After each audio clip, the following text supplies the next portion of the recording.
Hi, Jessica. How are you doing today?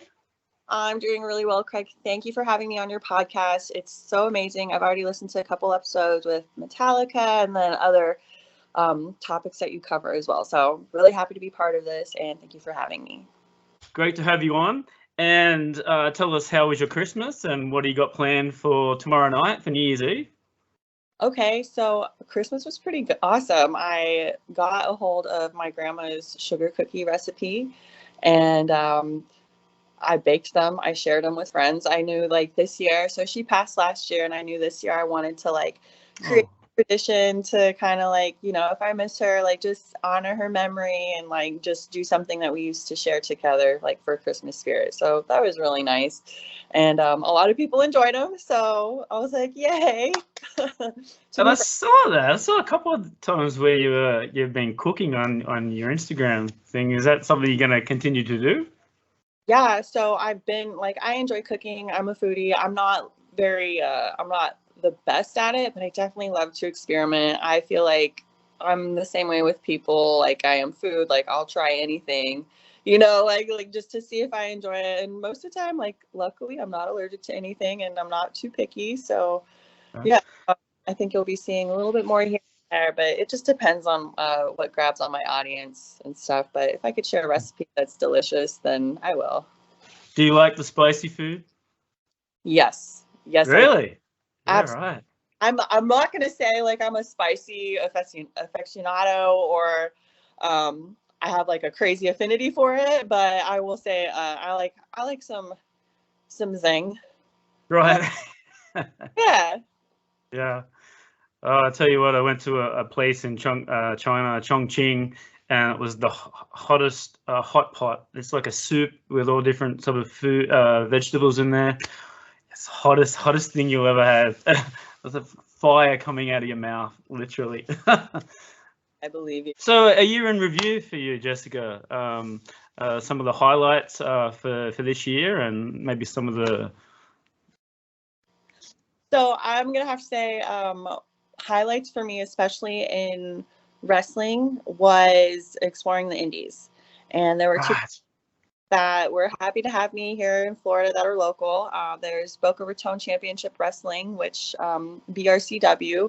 I won. I was the first woman to win a match there for their first show. So that was really... Saw that. Congratulations. Yeah, it was so it just felt really good. Just because the way my character was headed in NXT in development, I didn't really win a match. So I was like, okay, I know this is all, storytelling, they're going to need you and stuff. But I was just like, okay, cool. The audience can see that this character or this new person I'm creating is a winner. And that's what I would like for other people to see in me, because I strive to do my best and enjoy, protect myself. I got the best advice from my grandpa this year, who is gonna be 98. And oh wow, God love him.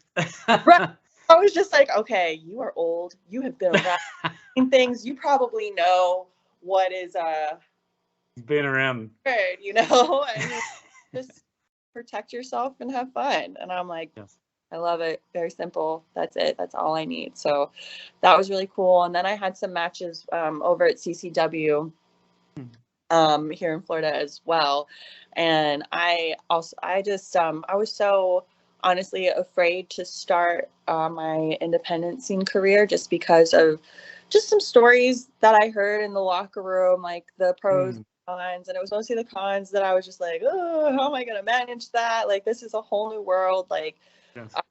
While I was at WWE, you have the luxury of you just show up. That's all you need to do. But on the independent, you have to really hustle. You have to be your own entrepreneur, your own business person. So it's beyond being just a professional athlete. So I really have gained a new respect and light for other people who go that route. And no matter how many times they get hey, we don't need you yet for maybe AEW or WE, they keep honing their craft and going out there and putting themselves out there to network and meet people. And I really think it's actually quite fulfilling. So I really enjoy that. So that has been a huge highlight of my year. I was scared. So tell me, are you a baby face or are you a heel? Like, are you the good girl or the bad girl in this new run? So, I'm enjoying heel. You don't have, I you prefer that? Yeah, for sure. I like I feel like I can improvise more and allow whatever I am becoming be during certain parts of the match. And I think in performance, like I used to dance in high school. I haven't really shared that and stuff. It was like a brief period of time in my life, but I remember this feeling of like, and even going out dancing, like if I want to go clubbing, there's just feeling of freeness. Yes. I think I could. Loose. Yeah, and I feel like that's kind of the point to performance as well, because when it's genuine and it comes out, like people feel that and they're like, oh, or boo, you know. But isn't that, if you're a heel, booing, that's good for you, right? That's your job. Yeah, I feel like the job is just to get a certain reaction, and it's the same job for a baby face and overall to tell us. Like, I feel like since I've been on the independent scene, more of my focus has been around, and I think maybe this is probably because I've matured more in my career and like my thinking and mindset around wrestling, because beforehand, and I see this with a lot of young athletes going in that don't really know too much about wrestling, it's kind of like, okay, like here's the structure, insert move, and here's how I'm supposed to feel here, because you're just green and you're just being told. Versus like, okay, like I've gone this route a few times and stuff, and I know what I'm doing, and now let's make it interesting and tweak it, and like we'll just get into it. So It's been a journey, and I've really enjoyed working on the independent scene, also because there's some freedom, like more freedom stuff, just because, you know, it's just a different platform. Like you are doing your own hustle, you are your own business person and entrepreneur, and again, pro wrestler. So, and you can negotiate a little bit more freely. I guess it depends on your relationship with the promoter, which is like, maybe it's like that at any job. So, yes. And then when you're with a big commercial television show, like they have all these other agendas that they have to meet. So it's a little just a different atmosphere and different things you have to deliver and be on point about. So I am really grateful I had the opportunity to do both, because when I was first let go back in, I think it's been over a year. I was destroyed. People were contacting me. They were just like, "Are you okay?" Which I'm really thankful for. And other people were like, "What's your interview? What do you got to say?" And I was like, "I don't know what I want to say yet." So I'm just time and focus. This is a very long-winded answer, but I also like babyface, to circle back. No, right. I started off as a face, and I would definitely work that again if I had the opportunity. Like, I'm confident in my ability. I'm excited to just perform. What, are you wearing your glasses and? Yeah. So I don't know if I would do that exact same thing, because I feel like sometimes it's like art. Time to move on. Right. But if there was like a good reason to go back there and it made sense and I could like run with it, totally. Yes. Opportunity presented itself. Like I loved that character so much, because I was able to bring out like this very childlike and sincere, like enthusiastic side of me that normally when I meet people, I have to really hold back and reserve. Otherwise it might not be taken seriously, just because I love to laugh. I love to goof around, and I've had to figure out how to manage and balance that and like professionally, but as the character itself, I'm like, you know. I this one show in Sebring against Aaliyah, and we were still like, maybe it was like my 5th match, and I was like, I'm gonna try doing a cartwheel in my entrance now, and like this frenetic energy, crazy person, and I totally biffed it. I wasn't paying attention. I just got carried kind of like a child, and I feel like it was just like reckless abandonment, and I cartwheeled ropes and I fell over. I look up, I'm mortified. I'm looking out to the audience. They don't know what's supposed to happen. Yeah, that's right. Yeah. Aaliyah's looking at me like, like I can't believe I'm about to wrestle this person. Like, what else? Flop or whatever. So, it happens, it happens. But this one member in the audience, they yelled out, "Own it!" Love it. So it was kind of like this nice endearing moment that like I'm always gonna remember. So yeah. Jessica, can you make a career in the indies? Like, or do you have to have something or some sort of backing to keep going? Like only off of wrestling, like if just being like a full-time indie wrestler. Totally. I know some people who are, and like some people, there's not very many, like you have to be a draw. Yes. That's the main goal. Like you want to draw people, you want to sell tickets, you want to get people to enjoy and get a buy game. So for me right now, I have multiple hustles going on. Yes. That yet? Yes.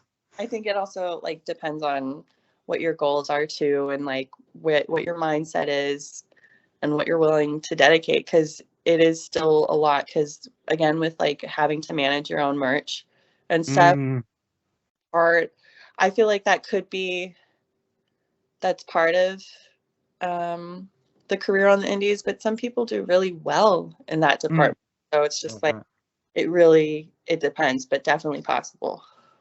And like you said before, how do you juggle all these things that you're doing? I mean, I guess when you were in NXT, WWE, that was the sort of the main focus, and I guess you're training. But now you're doing all these things, you're modeling. So tell me, how do you sort of balance that now? How do you balance like your lifestyle? I have to keep myself on a schedule, and I have to I have to think about, like, every day I'll wake up and I'll just repeat certain mantras to myself that help guide how I act. Like it just kind of internalizes and energizes. And then whenever an opportunity comes, or if I had to check something off of my to-do list, it's already been like a predetermined attitude to execute it. I'll start my morning doing that, go through my checklist, and I'll make goals. Like, okay, I want to have this done by noon. I decided, I was thinking about my goals and stuff for this next coming year, and I just felt like, why wait? Like, why ponder on it and wait? Like, I'm just going to start today. So I've already started on cleaning up my social media. I wanted to develop more content for sure, just to keep people engaged and entertained. Like, my goal mainly for next year is to just push myself. Yeah. And stuff, because I feel like it's quite the opposite of what I did this year. I think I spent this year doing a lot of reflecting and feeling out and kind of like getting my foot. Now I feel like it's time to like, let's go. Well, that's a big thing, like being with WWE, and all of a sudden you're not with WWE. I mean, it's a huge thing, but you got to sort of take time, and good time to sort of reassess, like you said. Yeah, I feel like it's a lot of time management and a lot of, for me, writing things down. If I don't write it down, if I don't look at it in the morning and before I go to bed, it's just like, it doesn't happen. So I'm learning to like create this skill for myself to keep myself moving and going and consistent, like consistency for sure. Yes. And the same, I guess, with your fitness workout as well. I mean, all the photos I see, you're super fit. So how do you keep that sort of, healthy body? Oh, okay. So this is actually another highlight of this year. Oh, there you go. Question, we're staying on track with it. So I sort of felt like burnt out from going to gym and stuff, like just very repetitive, and I needed something else a little more stimulating. So I started training over at Daniel Gracie Jiu-Jitsu, Orange County. Yeah, right. And the atmosphere there, it's very welcoming and very chill. I was very afraid because one, I didn't know what I was doing. I thought I was gonna walk in there like a white belt and just get beat up, like my blue belts, purple belts, black belts, all of it. But I really enjoy how they take the time to go through you know, the technique, and then you get to try and practice it at 60%. But my favorite part is at the end of class. And I feel like this beats all weightlifting and stuff. It's like the last 30 to 20 minutes, you go live and you roll and you're actually like fighting and practicing your technique. And I feel like because you have to constantly be on and stuff, because you don't want to get choked, like that's not, like, you don't want to get stressed out or like put yourself in a bad position. So I really found a new passion and I can't wait to get back into it. I recently had some surgery, so I had to take time off from like any physical cardio. I'm going crazy. So, but it's nice because then I could focus on like all the online stuff and plan there. Yeah. But the thing I love most about jiu-jitsu, one is, well, there's a few. I love the community, solid community at the dojo I go to. And then I feel like for me, it was a physical example of what my mindset is for how I approach things when I'm either attacking or being attacked. So I found at first, like, I'm really timid and stuff, but maybe because I didn't know what I was doing or I didn't have the confidence. But then I realized, okay, this is just a physical manifestation of who I am, how I'm working and functioning in this world, and I don't like it, so I'm gonna change it. So I just started turning up the aggression, and with respect, you know, like there's a time and place. Like you're not gonna go ham on like a 16-year-old in class versus who's like fight them versus someone a purple belt and strong and experienced. Like you're gonna approach things a little bit differently, and that's what every different person is a different experience, a different puzzle, and like I just love it. It's never ending. I encourage you to start it because fun. It's a new way to work out if you don't want to go to the gym. I a couple of years ago I went to Thailand and did the Muay Thai. I did a 10-day boot camp in Phuket, and it was the best. It was the fittest I'd ever been. Going to the beach in the morning and doing like a jog on the beach, and then coming in and doing like not the actual fighting, but the techniques and how they train. I recommend it to anybody. It was an amazing experience. That first day, I had to get my elbows to get out of bed. I was that sore.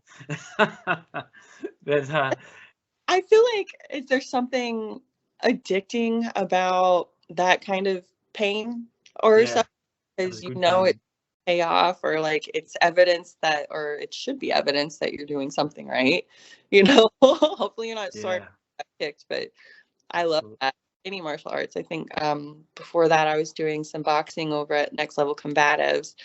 It was actually with this gentleman Jonathan Berkey and stuff. He was when I was at the Performance Center, he came in a couple years for self-defense, and he was like, hey, I got a gym over here. And I was like, pow, pow, pow, let's go. So I love mixed martial arts. It's like brought this newfound perspective for my in-ring work.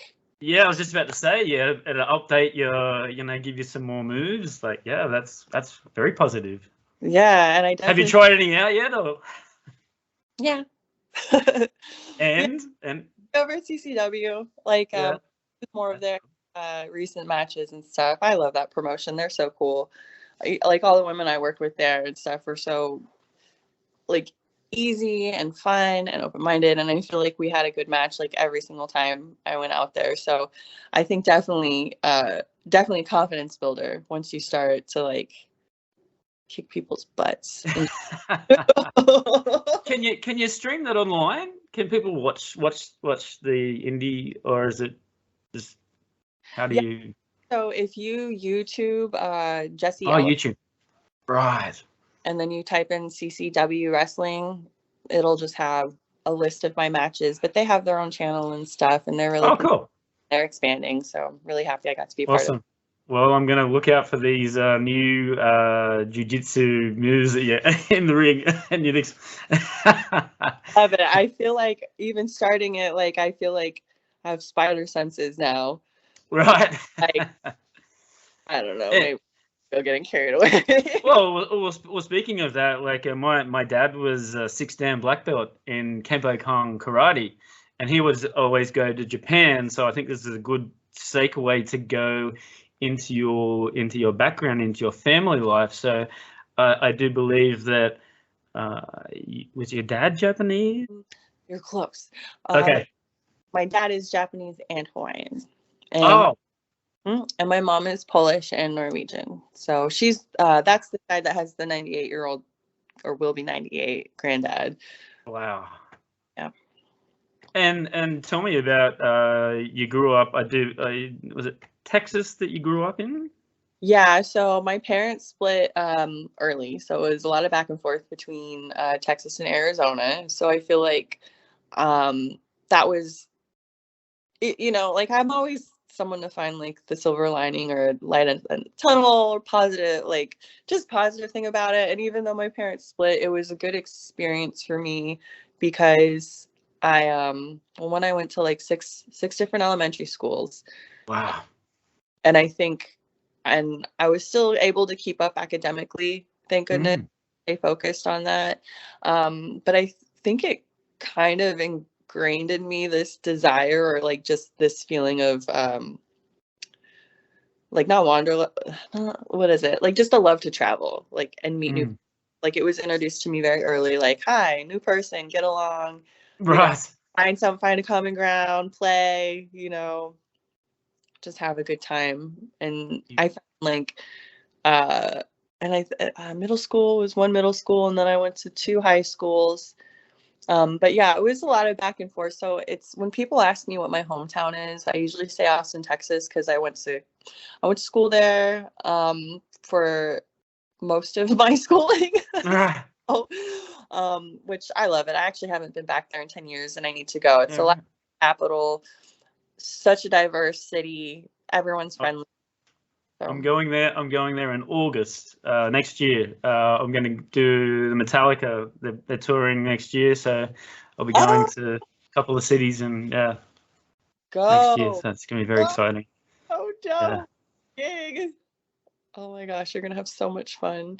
Yeah, if you go to Austin, so that's where I started my first like freelancing in art. I was working at this burrito shop called Freebirds, which you have to try.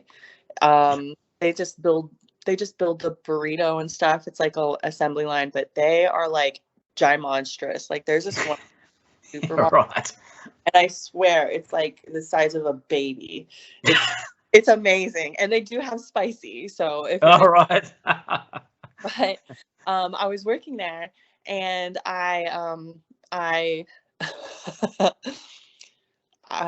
was working with my boyfriend, who was in a band, and he was a drummer, and they were having local shows around Austin, and they needed a flyer, and I was like, oh, I'll do it and stuff. All right, you know. So they let me create my first flyer for them, and it put it up on the bulletin board at the burrito shop. And then this other local musician came in. They grabbed the flyer, and like they came to the register, and they were like, who made this? Do you know who brought this in? And I was just like, I did, and stuff. And it was I was nervous because what it was like this genie with a radio head that was coming out of a bong. So I was just like, oh, I'm in trouble now. But thankfully, he was like, no, like I need you to make my album art. So that's how I got my first commissioned gig. And then I started making album art and like flyers and stuff, and it was a lot of fun for me. So that's how that kickstarted like my confidence as an artist. Like, you know what, like I can make stuff and people will enjoy it. So yes, very artistic, and I've seen a lot of your artwork recently as well, with your paintings as well. Where do you get your inspirations to do these sort of paintings? It depends. I've talked about it before on other podcasts where it's been like a therapy thing for me. And so, but now it's like nothing's wrong. So what do I do now? You know? sometimes it's just an exercise or a happy accident. I feel like a lot lately it's just kind of getting the exercise or the gunk out, garbage out before something amazing comes along, or I just practice. But this past year I've liked working with like just color a lot. I used to do a lot of like black, white, and red. Like that was just my go-to. I was like, there was some color. I actually have this one piece I made this past year, but it was the year before. And I was just thinking to myself, like, I'm searching for a heart of gold. But oh wow, there, I like it. Beautiful. I think and I like it. You, by the Are you way. able to buy it? Like, do you have another account there where you can actually go and see just the artwork? Yeah. Yes, I do. Right now it's only been set up on Instagram. I set it up on Twitter, but I'm not very Twitter going all the time. Right. But it's at J Electra. If you just drop a DM, a direct message, and you can inquire about that. I have other pieces on there where if you just look at the caption, it'll say whether it's available or not. And right now, most of the pieces have been sold, but there are a few left, and I do take commission work. That's just like another side. Oh, so shit. Oh yeah. So, another highlight of my past year. Oh my gosh, I got featured in the Orlando Museum of Art. Like, oh wow. Yeah, that was. Congratulations. It's been a really good year. Thank you. They do this thing called First Thursday where they invite local artists to submit, and then they have like a really fun evening of networking and kind of like partying with like drinks and hors d'oeuvres, and you get to meet other local artists. And some people like end up, you can like sell your stuff there that night and go to gallery and meet other gallery owners. So that's been really cool. That's another thing on my to-do list. Like I need to keep consistent with that. And it's I have to manage like how often. Like actually I'm glad we're talking about this because I didn't think about that for my goals. I'm gonna write that down. Do you have a team to help you out, like with this all these sort of things that you're doing, or are you just doing it by yourself? What's that? What did you ask? Do you have like a team helping you? Do you have like assistants? Do you have like managers helping you out, or just no?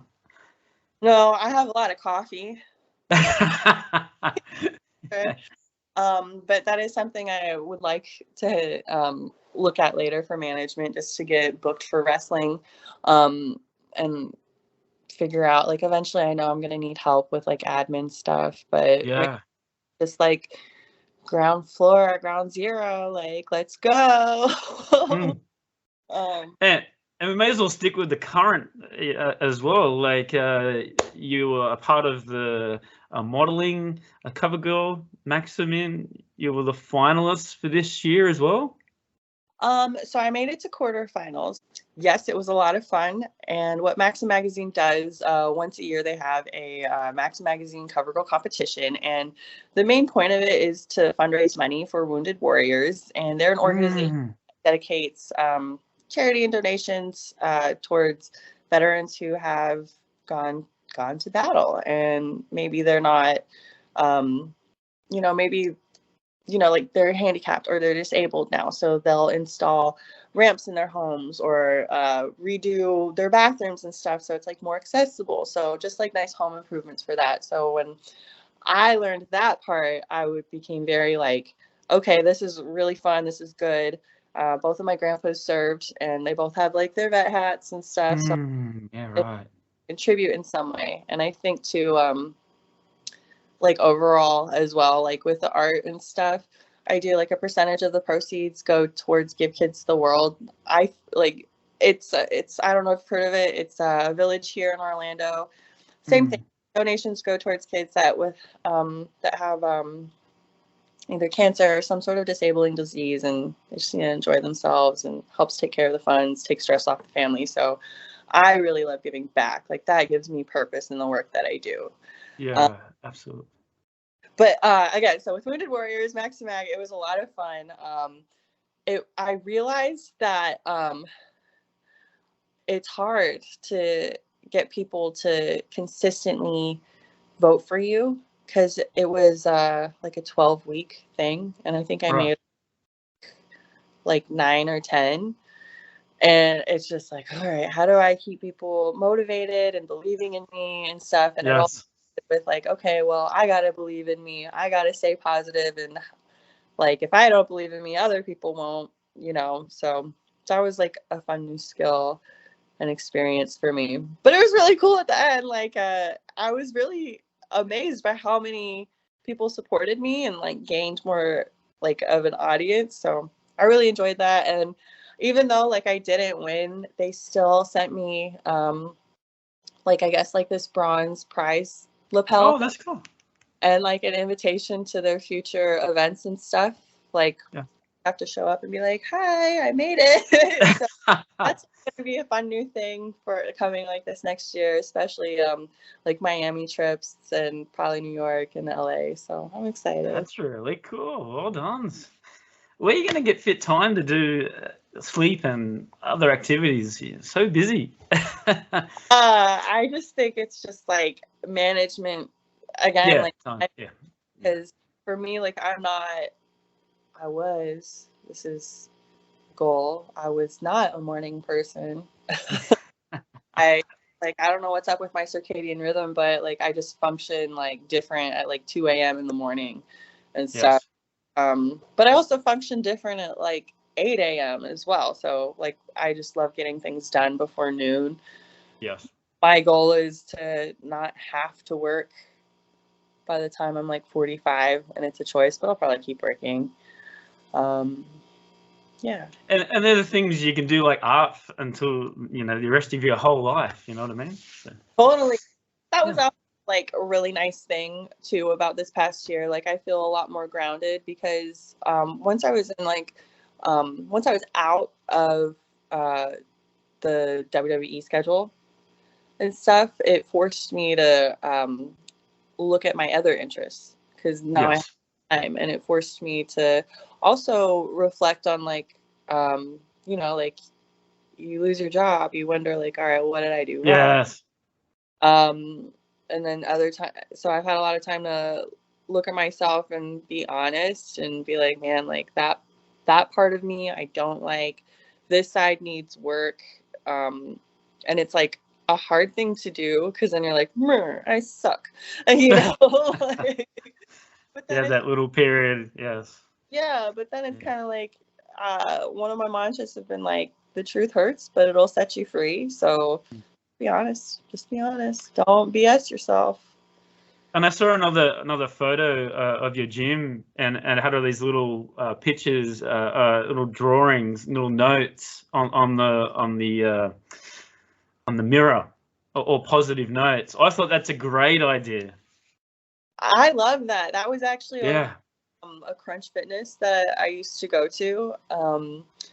I loved it. Like it was kind of like, you know, I felt like when you go see art, you know, the thing that captivates me the most is I could feel the art, you know, same with art. Like I feel like that's the whole point of art, like to get your feelings out and about. But I walked in and I was like, whoa, like this just feels like love and just self-love, positivity, growth. And I was like, this is really cool. Like this should be like a monthly thing because some things on it, like I needed to read, you know, so I hoped whatever I wrote that day, someone else needed. So it was like a nice forward, pass it on thing. It's a good thing. That's note to self. I'm going to look at doing that as well. Wanted to get back to your family. So were your mum and dad involved in the entertainment industry or the artistic sort of side of it? Yeah. So my grandma taught me how to doodle. Right. I just remember, like, I used to live with her for some time in Arizona, and she would have like this how to draw kind of cartoons and stuff, and we would sit down and do that. And during that time, my mom was going back to college to become a teacher. So one of her courses she took as an elective was studio art. So she would bring her homework assignments from art class and share it with me and my sister. And it was just like a nice, fun bonding activity. And she would take us on like her field trips to go to museums. So I feel like early on, I just like felt this passion and like was drawn towards it. My dad is also very creative. He's more of the do-it-yourself I feel like feng shui, like rhythm of the house artistic, and he's very well. So that's really cool. And with you growing up, were you like a confident girl? You know, being in the WWE and then wrestling in front of lots of people, were you that confident girl at the start, or did it take them some time to sort of? Yeah, I feel like at first I was confident, but I feel like it was like a blind confidence, like just dumb confidence and stuff. Yeah. Going in, I didn't know very much about wrestling. I had no idea what the independent scene was. But I knew I had something fun to offer and stuff. So that part of me was good. But I feel like it was the most humbling experience I had ever had, because though I was an athlete and I played multiple sports, and like I was like, well, other sports came easy to me, so this is gonna come easy, and it was not like that at all. So I was like, respect. Yes. So many different factors that go into it. And one of your sports was volleyball, right? Yeah. Yeah. Love it. Volleyball. And so, go ahead. and you said that you went to it said here you went to the state level. Was there a choice of maybe going professional as a volleyball player, or? Yeah. So things manifest in a very interesting way. So I've learned you have to be very specific about what you want, because you can get what you wish for, but it's not what you thought it would be. Yeah. So, with that said, when I got recruited to WWE a year before, I was doing door-to-door sales. Just like, hey, what's up? I'm a solicitor. Buy what I got. You don't need it. Right. Like, that's just was the game, and it was like 100% commission. So if I didn't sell anything, I did not eat, and I'm really happy about that experience, because it definitely is. You know, some days are here, but you always gotta, again, consistency, just push through. But I walked into a bagel shop where I met James Johnson, and he is in the Hall of Fame for North Carolina. He's the first African American Hall of Famer there for amateur wrestling. He's an amazing, like, prolific mentor that I had. He also coached over at Sunkissed Kids at ASU Arizona for amateur wrestling, and then also 2016, I think 2012 as well. And then he was en route for 2020 to be on the Olympic coaching staff with his kids that were training for that. So I met him. This is a long story. I met him, and he saw me. And that same day, I was just like, I hate my job. I want to be a pro athlete. I'm gonna go to AVP and start signing up for tournaments. Like, I believe in myself. Like, I'll push myself. I love it. But that same day, I met him, and he was connected with WWE. And I didn't know who he was. I didn't know much about him, but I could see. Did he know you, before that? What's that? Did he know you before you met in that coffee shop? No, this was just like door-to-door sales. Like, right. A strip of stores, going to each door and talk to people and sell stuff. Like, it was like kind of sketch, I guess. So, but he happened to be there, and he was connected with WWE. And this is the same day I was like, I want to be a pro athlete. I want to play volleyball and stuff. I saw him. I met him. Saw his build. He just had this presence, and I was like, you're great. You're going to change my life. I don't know how. I just had like this feeling. So first he offered just personal training, because he was like, what's your goals and stuff? And I was like, if I have like a wrestler's conditioning, no one will stop me in volleyball. No one will stop me. Like, I will never quit. I will just be a machine and stuff. And he was like, okay, like, let's see what you got and stuff. So had a few training sessions with him, just like weightlifting and cardio, nothing around wrestling at all. But then I think he had a plan after that when he saw my work ethic. So he started turning on like Raw during our workout sessions, or SmackDown, or he would say things like, hey, I'm going to go be a guest coach over there, you know, for a week. No training. Subtle, you know. And then it turned into I think after 6 months of just like training for him, I tried to do like AVP, like just local tournaments to get ready. I signed up for like one minor league AVP tournament and I did okay. Yeah, how did it go? I did okay. But then one day he was like, "Hey, I can get you a tryout." And I was just like, "Let's do it." So I was like, "Let's do it." Like, there's no turning back. I got nothing else. Yeah. Still doing like my door-to-door sales, play volleyball. That's kind of, volleyball's hard because you find a partner who is just as dedicated as you are and stuff, and like with their schedule. And you definitely don't make as much money. So I was like, and you definitely don't travel the same, and it's not like this cool circus. So it was like once in a lifetime, let's go. So we trained for about another six months before my tryout, and that was probably the best shape of my life ever.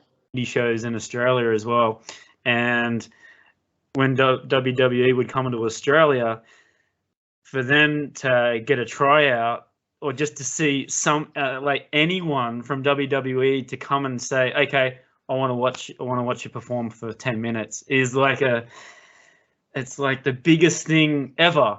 So for someone like you to get that opportunity to go, "Hey, you want to get tryout for WWE," I mean, that's just like, I was really lucky.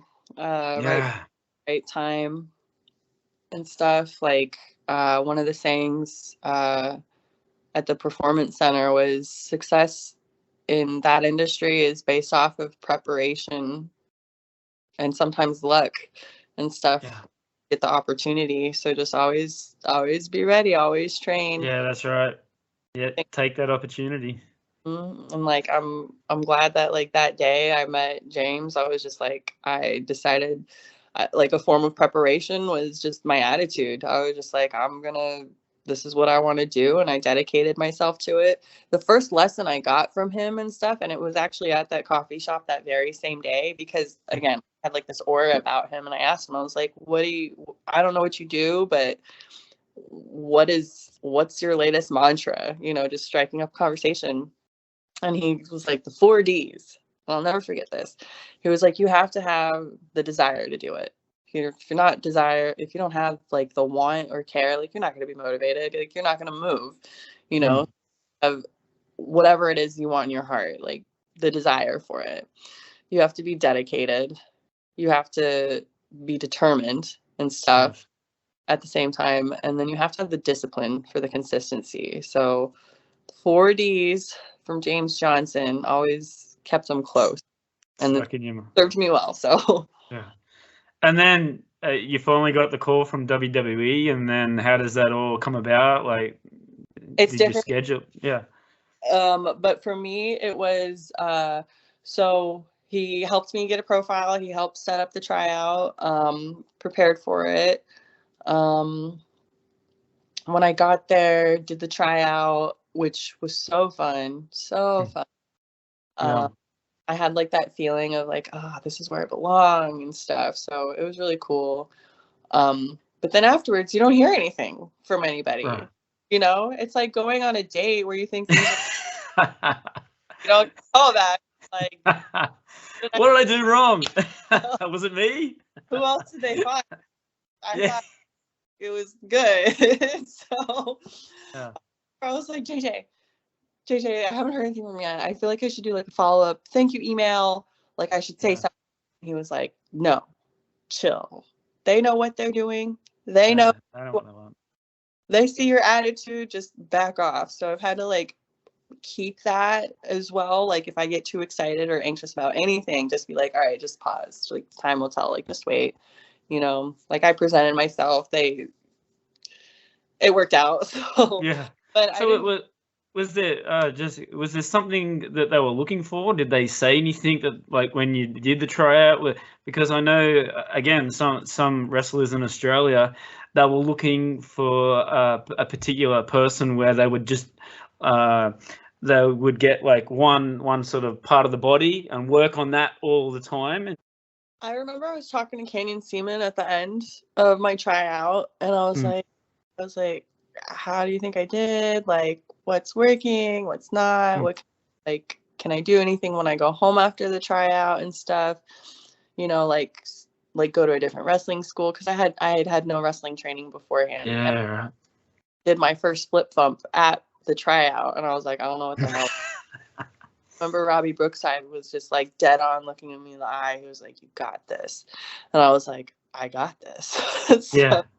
but I remember I used to, like, when I was little, I used to run to, after school, I'd run to my bed and stuff. I would just like run, and then I would do a flip bump on the bed. Like, I would just flip. I felt like this technique already. So I'm gonna do this. I guess I was a crazy kid. But he just told me, he was like, don't do anything, like make it and stuff. We would rather train you here. And he just said that you have a look. You have a look. And every time I hear that, I like, it's made me more self-aware, because at first I was like, okay, like, I look different, but then I had to step back and be like, okay, well, I'm 5'10", I'm lean, I move well, I'm mixed culture, mixed race, so it's like, okay, how many of me's, or like archetypes, or people that look like me, are out there? So I think, like, when you realize what your thing is about you that makes you special, that definitely sets you apart, and you could focus on that. So when you ask me, like, okay, well, they're looking for a certain type, sometimes I feel like they don't really know what they're looking for until they see it. Yes. So if this light inside of you, or this cool random wacky thing, or way that you talk, you know. Yes. And then times where they are looking for something specific, for like a role, for a storyline that would complement, like, whoever they may be pushing, or whatever agenda they have. So they didn't really tell me. They were like, we've been looking for you, you know. Like, I don't think that they would, I'm not sure if they would say that to anybody. I don't. They have the power. So how long did they wait until you actually got the phone call, or you got found out? So when it actually happened, I still have the email. I don't remember the date. So I remember the email. I don't remember the date. But at the end of the trial, they said, you're going to get an email that says yes, no, or just not right now, or maybe. And I got an email with another girl who was super talented. She ended up not signing because she had other. Still follow her on Instagram. She's really sweet. But it was a yes, and it was in all caps, and I was just like, oh, me. my tryout was super stacked. Like, Shayna Baszler was there, Ruby Riott, I'm trying to think of who else was there at the tryout, but those are the first. Rhea Ripley, was she Aussie girl? She was not, but we were in the same class coming in. Right. Yeah, I was in a banging class as well. Like, yeah, I got the list here. It's the who's who. Yeah, Dakota Kai, Liv Morgan, Lacey Evans, Bianca Belair. They were at the tryout.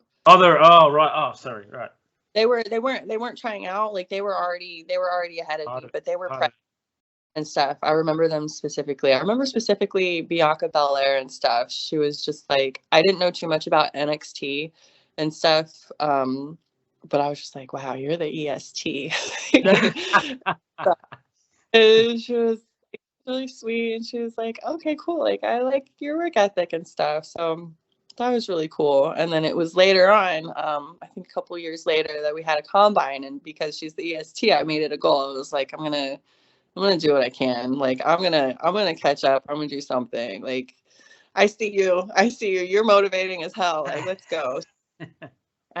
Combine came, like, I remember we were like head to head for long jump and stuff, and we were just like pushing like inch by inch, and as soon as I would beat her inch or like match hers, she would go again. Like, she's hella competitive. And I really thought about her. But what ended up happening, she got first and then I got second, so that was like, it's just kind of cool to have that caliber of athletes around you with like that mindset, like they won't quit and they'll push, because I feel like it just brings you up. Like iron sharpens iron. I know that's cliche, but it's true. So that's really cool. And then, like, when you got there, like, who was training you? Like, is Shawn Michaels there at that time, or was he William Regal? Who were the trainers there in that period? During that time, William Regal would always be at the tryouts and stuff, and he would offer advice. Very down-to-earth person, very approachable, very kind. If you see him, don't hesitate to ask a question and stuff. Yeah, Like, right. he's there about the industry and the business, and he's dedicated a lot of his life to it. So if anything, if you come across him professionally, like definitely try and get his 2 cents. But he was doing the speeches. My first coach was Robbie Brookside, and I loved his classes because he always had some sort of funny story, and he was like warm and kind and funny. I have a lot of love for him. But that's what you want as a coach. Like, you want someone that's motivating, but also can have a joke with you as well. Like, keep it loose. Oh yeah, for sure. And there are some coaches, you know, like it's so many different personalities from all over the world, different backgrounds. You know, I think like you don't have to be buddy with them. You just have to show up with your work ethic and your goals, and they'll respect that. So. Now, with the promos, I mean, they're a huge part of the wrestling now. Did that take you time to do that, or were you sort of a natural? No, I sucked at it. I tell people off. Like, I had never been in a fight. I had never wanted to be in a fight in my life, so I didn't even know. I was like saying second grade insults to like people who like doing professional. So I remember promo class always, you know, I always felt anxious for me, you know. Yeah, but I feel like when I started to have more conflict in my life, I used to be like conflict, like avoid, you know, because it just seems messy to me. But I've learned over time, like you have to embrace those conflicts and choose how you're going to carry yourself through it, and like escalate or de-escalate or just neutralize. So yeah, but I really sucked. Like I was doing that Jessi show gimmick and like like there's no danger. And then when I became like more into wrestling and like learning more about martial arts, I was kind of like, actually, like I like the badasses. I like the people who like exude this danger about them. Like if someone shows up and they're like, and this is what I did for a while. So looking back, I'm like, oh, but I had to go through it. But I was like, I'm just this pretty girl and I'm showing up and you know, like that doesn't scare anybody, you know, like it doesn't scare anybody at all. But now it's just like, well, I know how to break your arm, you know, and am I gonna like be aggressive about it? It depends on the opponent and what they just did.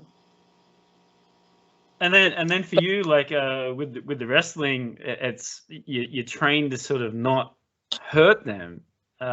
So one, were there injuries, and two, did it take you time to sort of adjust to actually not throw like a proper kick or a punch?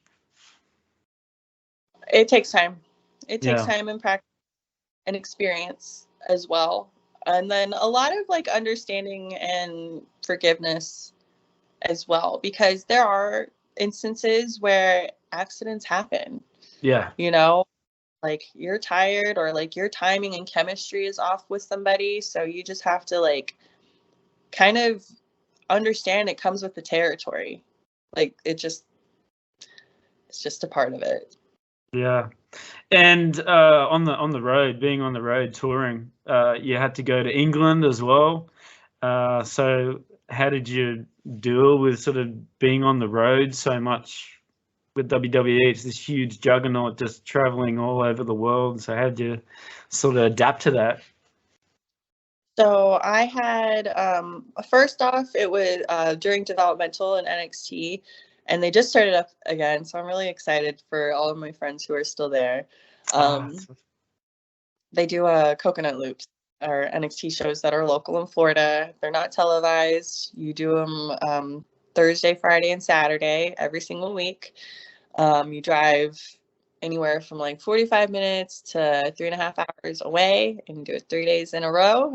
And I really enjoyed that part of it because it developed like a lot of camaraderie. You know, like people are tired. People are thinking like, oh crap, I don't have gas money. Can you help me out? Or like getting the car rides good time. And then maybe, you know, like you learn that I don't really want to be in a car with that person, or like this is my group. So that part, like the camaraderie was really cool. And that definitely helps a lot, especially if you're tired. Like if you're tired, but you're surrounded by good people and people you get along with and that are funny. Like if you're funny, that's such a bonus. Yeah. Just trying to make jokes and have a good time. And who were those people that you were traveling with like the most? Like who were the ones that you were? My 2 regular car rides that I really miss. They have different names now, but they were with the referees. Just because they were like really nice about not knowing very much about wrestling. So I would just pick their brains and ask them a lot of questions and then ask about timing. So that side of it was really cool.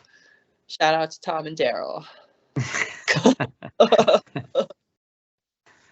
And it says here your first match was 2017.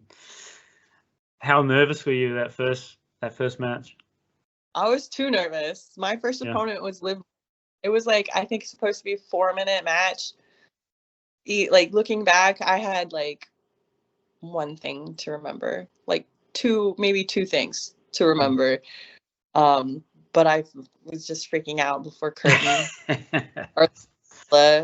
And she's already out there. She's getting a reaction. She's a baby face. I'm a baby face too. I don't know what the hell's going on. But I remember during the first, it was like literally like the first spot, like I forgot something, or I got clumsy footed or nervous, but I just remember it wasn't, whatever happened wasn't supposed to happen. I remember her coming down to get me and she's like, oh shit.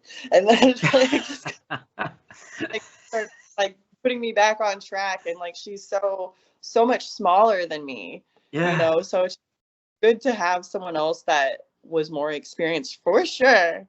Cause like if I had a match with someone with my experience and that was my first time, like it would be bad. It would be so bad. But I'm glad it happened because it's just like when it was my turn and I was on the other side of it, it helped me understand. I was like, oh shit, like go get home. But it's fine. Enjoyed it. And I'm always interested about the music as well. Who picked your music? Was it you? So the first one was different from normal. My intention with creating like the Jessi show gimmick was to go against the grain of what was already acts that were already there. Like I remember at the Performance Center, my first like months there, I would stay extra and I would look and see what everyone else was doing, like just observe, because you don't want to be doing the same thing as anyone else, especially if they've been working forever. And at that time, it was a lot of the same. Like, it was a lot of, like, I'm really tough and I'm going to kick your ass. Or you're like the new guy and I'm going to kick your ass. Or more aggressive. And I was like, well, I just want to do something different and I'm going to stand out. And no one's acting goofy over here, either because it's by design, like you're not supposed to, or because no one believes in a character like this could be dangerous. But I was like, I'm going to find what's open and fill that, because I didn't really know what I wanted to do yet. Like they say, finding your gimmick and who you are is the hardest part of your development. I think it's different for everybody, but it definitely is a process. It's a process and it takes time. But when I was choosing my music, again, with being different, I found this track because I wanted something that sounded kind of like the Beastie Boys. Such a fan. And it was the closest I could find, you know, and I didn't have the resources at the time to like have someone make a track for me. But Ryan Katz helped me find that. And even as my music changed over the years, Ryan Katz is one of the most creative people I know and very helpful as well. So shout out to Ryan Katz. That's really cool. But yeah, the track was like different than normal. And I was like, perfect. That's really cool. And then you're also a part of the Robert Stone brand. These must have been some pretty cool times. It looks like so much fun doing like the promos for this sort of thing. So tell us a little bit about that. I got to do during COVID era. I got to be on Main Event, and I faced Shayna Baszler and Bianca Belair. And it was actually really cool because I got a nice pop from my peers, because at the time we could only do like just essential people, like no audience, no outside people. So we had to be the audience and like bring the energy and cheer. And then right, yeah, that was the time. Like those were really long days, and I think it built a lot of camaraderie with like the roster, because it was like, oh, we're in this together, but we get to do what we love still, you know, and we're like really fortunate. So when we did that, I think I was like maybe one of the only people who were able to do a main event and stuff. Yeah, right. And how was that for you in 2020 when the whole lockdown shut down the US? How was that for you? Like, did it affect you, or were you still able to perform? I think you said that you were able to perform. But we got home assignments, you know, like just to work out or work on promos. So they kept us busy. They kept us engaged, which I felt was good, instead of going cold and then like, oh, like trying to get back in the swing of things. And then as soon as we could, we just started to work again. So I remember I went to go see my family and stuff, because I knew it was coming. Like I was actually scheduled to go to an Evolve show in Philly, and I think somewhere else. I forget where, but I was really excited to do Evolve, because it would have been like more independent experience and just like outside, away from like just what I'm used to. It's just new experience. So I was excited, but then COVID happened, lockdown, stay home, and I could tell like I would have some time off from work. So I went home to see my family, because I had so long, and I'm really glad that I did. But I remember 2 days before I had a match with Mia Yim on NXT at Full Sail, I got a text or call from one of the nice admin people in the office, and they're like, you need to come home and stuff, because I don't think everyone knew about it. And so, because they were talking like, what are we going to do with Jessi? And so I went back, and then I did a quarantine here in Florida. So right, just quarantine here in Florida. And then we just started doing like SmackDown and Raw stuff at the Performance Center. And it was like, it was a thing, you know, it was a time everyone went through like daily, weekly COVID testing. Oh crap, someone got positive. You were near them in 24 hours, stay home. You know, like they took as many precautions as they could, you know, that we didn't really know that much about at the time. So that was, and then after that, things started to work up again. And I remember we would just resume training. We used to have to train in our face masks, which horrible. Like you're already like for air because you're running, but like you're muffled and you're like, like what? Yes. Oh crap, duck. You know. So yeah, it was like, I feel like COVID for me was it was good. Like I know it sucked for a lot of people, but I'm like blessed. Like I still had a job. I was able to see my family, and I was able to come back to work. So during that time, I consider myself one of the very, very fortunate people.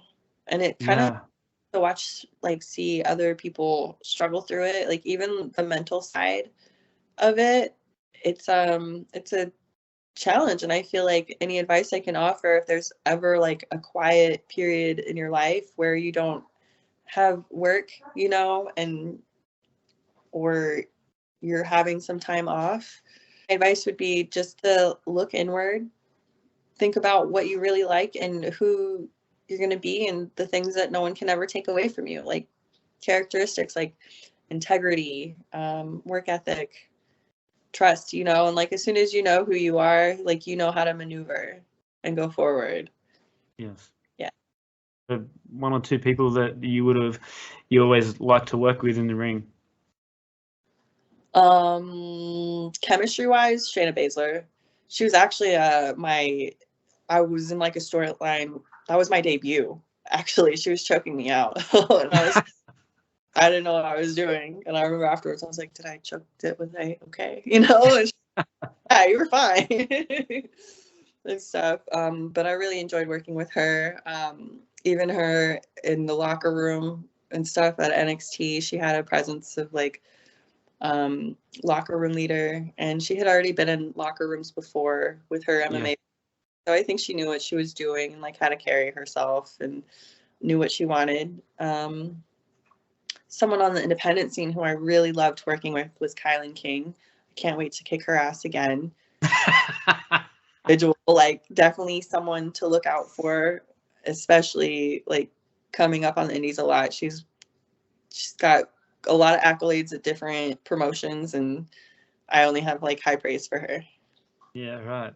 And the same, like if there was a young girl that wants to be like you and wants to get into the wrestling business, what advice would you give her? I would say I'm not really sure how they're running the tryouts now, but I can tell based on the last recruits, being an athlete is something that they're looking for. Having a positive attitude, even when you fail. I think when you fail gracefully and learn. There's never a loss in failure as long as you get a lesson. So I would say like in that, like also being honest with yourself. Like it's okay to one day to be like, you know what, I really suck at this. Like, what can I do? Because a lot of those things are temporary.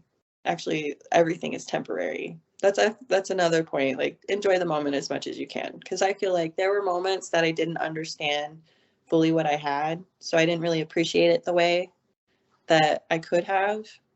So now when I look back, I'm like, that was really cool. Like, I'm definitely grateful for it now. But if you're in the moment, like, just always with humility, always with gratitude. You can't fail with that. Yeah, absolutely. Jessica, tell us, especially for our Australian listeners, where can we find you on social media?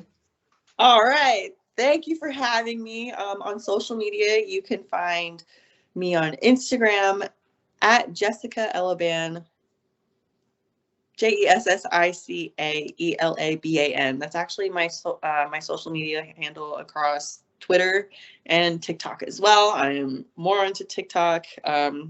And also, if you go to my Instagram, I have installed a link tree where I have like my website there if you're interested in merch.